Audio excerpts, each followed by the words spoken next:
सावधान, तुम्हालाही होऊ शकते डिजिटल अरेस्ट. डिजिटल अरेस्ट नेमकं आहे तरी काय? कोट्यावधींची फसवणूक होणारी डिजिटल अरेस्ट होते तरी कशी? नमस्कार, मी मोना एनपुरे आणि तुम्ही पाहताय सिविक मिरर. प्रत्येक गोष्टीमध्ये आधुनिकीकरण झालंय. त्यानंतर आता चोर सुद्धा मागे राहिले नाहीयेत. घरात घुसून चोरी करणारे चोरटे आता तुमच्या हातात असणाऱ्या याच फोनमधून चोरी करायला लागलेत. ते कसे? तर डिजिटल अरेस्टने. याची प्रकरणं सध्या दिवसेंदिवस मोठ्या प्रमाणात वाढत चालली आहेत. चला तर पाहूया डिजिटल अरेस्ट हे प्रकरण आहे तरी काय. डिजिटल अरेस्टमध्ये आमच्यासारख्या सामान्य व्यक्तीच नव्हे तर अनेक अधिकाऱ्यांची आणि मेजर जनरलची देखील फसवणूक झाली आहे. तर हे डिजिटल अरेस्ट होतं कसं याबाबत अधिकची माहिती देत आहेत स्वप्नाली शिंदे.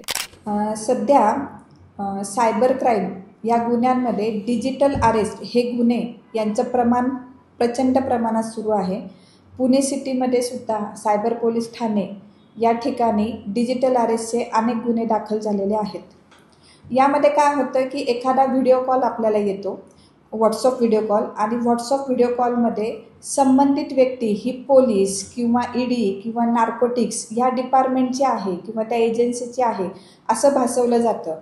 आणि सदरची व्यक्ती जी आहे ती तुम्हाला सांगते की तुमच्या नावाचं एखादं फेडेक्सचं पार्सल आलेलं आहे, त्याच्यामध्ये काही ड्रग्ज सापडलेले आहे किंवा तुमचं नाव मनी लॉन्ड्रिंगच्या केसमध्ये आलेलं आहे किंवा एखाद्या मोबाईलच्या तुमच्या इलिगल ॲक्टिव्हिटीमध्ये तुमचं नाव आलेलं आहे किंवा चाइल्ड पोर्नोग्राफीमध्ये तुमचं नाव आलेलं आहे. तुमच्या विरुद्ध एखाद्या ज्या मी पूर्वी जसं सांगितलेलं तसं CBI, ED किंवा नार्कोटिक्स विभागामध्ये तुमच्या विरुद्ध FIR दाखल आहे आणि ती FIR दाखल असल्याने तुम्हाला अरेस्ट करणं खूप गरजेचं आहे.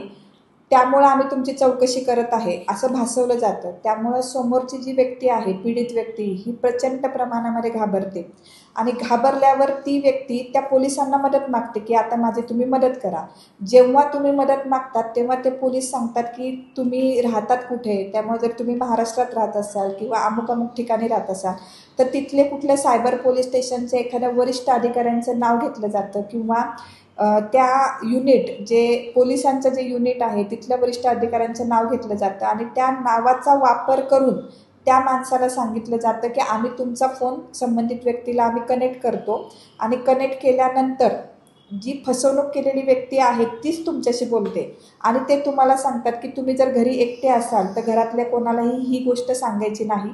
जर तुम्ही घरातल्या कोणालाही सांगितलं की तुम्ही अमुक अमुक केसमध्ये तुमची FIR झालेली आहे किंवा तुमच्या नावाचा अरेस्ट वॉरंट निघालेला आहे तर त्या ज्या लोकांना तुम्ही सांगणार त्या लोकांना सुद्धा त्या केसमध्ये आम्ही घेणार आहोत.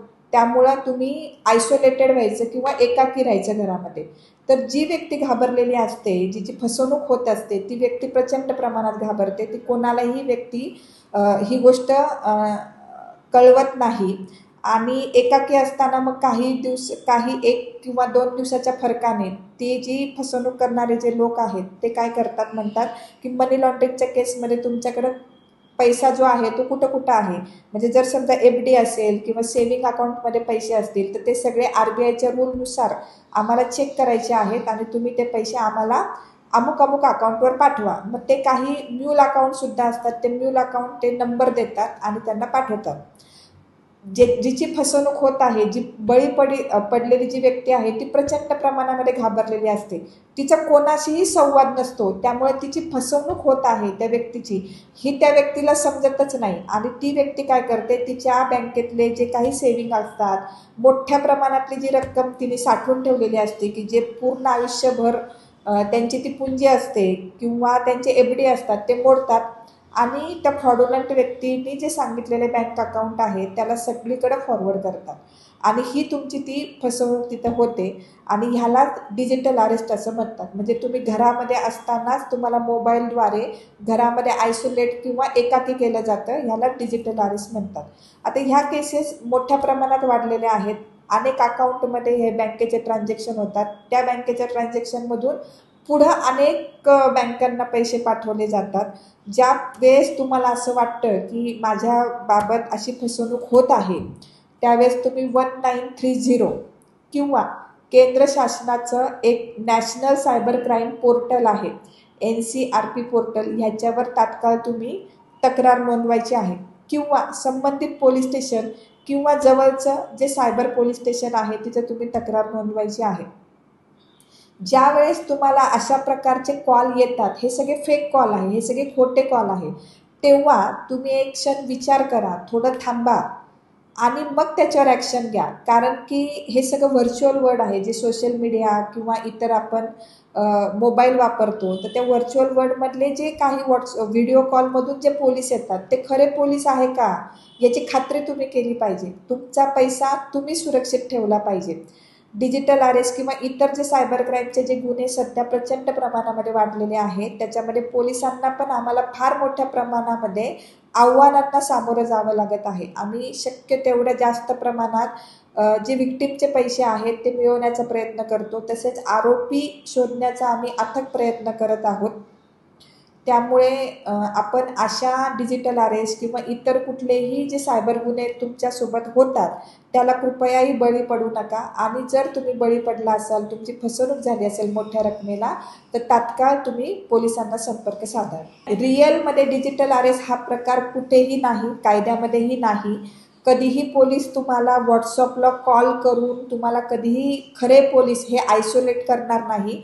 कोणतेही जे खरे वास्तविक जगातले जे पोलीस आहे, मग महाराष्ट्र असो किंवा संपूर्ण भारतातले इतर पोलीस डिपार्टमेंट असो, कधीही तुमच्याकडून ते अमुक बँकेमध्ये पैसे टाका, RBIकडून तुमचे पैसे चेक करायचे आहे, असं कधीही करणार नाही. त्यामुळे नागरिकांनी याच्यामध्ये सावधानता बाळगली पाहिजे. अशी होते डिजिटल अरेस्टच्या माध्यमातून फसवणूक. या घटना दिवसेंदिवस वाढत चालल्यात आणि त्यामुळेच डिजिटल अरेस्ट हा शब्द कुठल्याही कायद्यामध्ये नसताना देखील आता लोकांच्या चांगलाच परिचयाचा झालाय. पुन्हा एकदा भेटूयात अशाच एका माहितीपूर्वक व्हिडिओसोबत. तोपर्यंत सुरक्षित राहा आणि तुमच्यासोबत किंवा तुमच्या जवळच्यांसोबत अशा प्रकारची सायबर फसवणूक झाली असेल तर आम्हाला कमेंट बॉक्समध्ये नक्की कळवा.